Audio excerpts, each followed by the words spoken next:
Okay guys, this is an absolute train wreck of a roof cleaning job.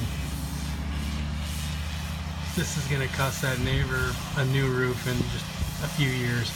He is literally taking everything off that roof, and he's using a rotary.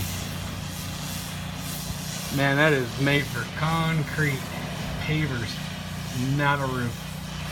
Absolutely destroying it. Unbelievable. It's crazy what I am seeing here today. Real literally across the street. And they know I do roofs. It's unbelievable. Unbelievable. Ignorance just cost a fortune. Can't do it right the first time. When will you have time to do it right the second time, right? Disaster.